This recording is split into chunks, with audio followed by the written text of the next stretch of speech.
మనం వీడి ఆ దివిని విడిచిపెట్టి ఈ భూలోకంలోనికి మనల్ని వెతుక్కుంటూ వచ్చాడు. ఈ భూలోకం ఏమైనా సుందరంగా ఉందనా? ఇదేమైనా సంతోషాన్ని ఇచ్చేదా? పాపముతో చెడిపోయి ఉన్నది కదా. లోకములో ఉన్నదంతా కూడా ఏంటిది? లోకములో ఉన్నదంతా శరీరాశ, నేత్రాశ, జీవపు డంబములే కదా. శరీరాశలు, నేత్రాశ, జీవపు డంబములతో ఈ ప్రపంచం, మనం జీవిస్తున్న ఈ లోకం ఏమైనా సుందరంగా మనకి ఆనందాన్ని ఇచ్చేది కనిపిస్తుందా? లేదు. శరీరాశ తప్పే, నేత్రాశ తప్పే, జీవపు డంబములు తప్పే. కానీ ఇవి లోకములో ఉన్న మానవులమైన మనం ఏం చేస్తున్నామంటే, మన సంతోషం కోసము, మన ఆనందం కోసము, మన యొక్క మనుగడ కోసము ఏం చేస్తున్నామంటే శరీరాశతోనే, నేత్రాశతోనే, జీవపు డంబాలతోనే సంతోషం కలిగించే లోక జీవితాన్ని మనం రూపొందించుకున్నాం. అందులోనే మన ఆనందాన్ని వెతుక్కుంటున్నాం,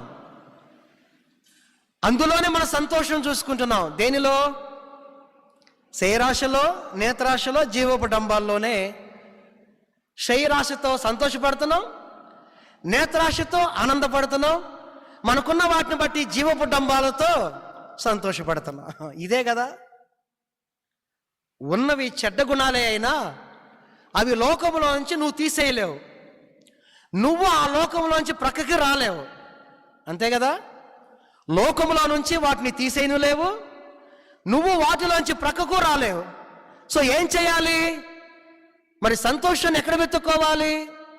నెమ్మదిని ఎక్కడ వెతుక్కోవాలి? అడ్జస్ట్ అయిపోయి, కాంప్రమైజ్ అయి, అదే శరీరాశ, అదే నేత్రాశ, అదే జీవపు డంబాల్లో సంతోషపడుతూ ఆనందాన్ని వెతుక్కుంటూ మరొక ప్రక్క మళ్ళీ దేవుని మహిమపరచాలా? ఎలా సాధ్యమవుతుంది? అందుకే నశించిన పాపి దేవుణ్ణి వెతకలేడు. వెతకట్లా. ఈ లోకమేమి సుందరమైన ఆనందాన్ని ఇచ్చేది కాదండి. లోకము, దాని ఆశలు గతించిపోయే దినములు దగ్గర పడుతున్నాయి.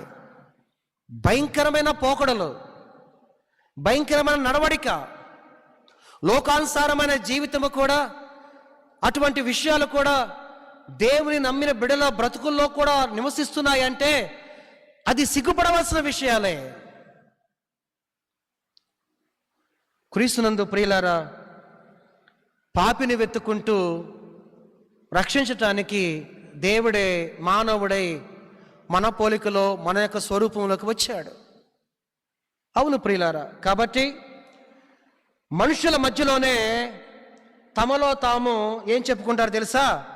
ఎవరిని కూడా, నిజం చెప్పాలంటే ఎవరిని కూడా వేలెత్తి చూపకుండా ఒకరినొకరు అందరూ చక్కగా పొగుడుకుంటారు.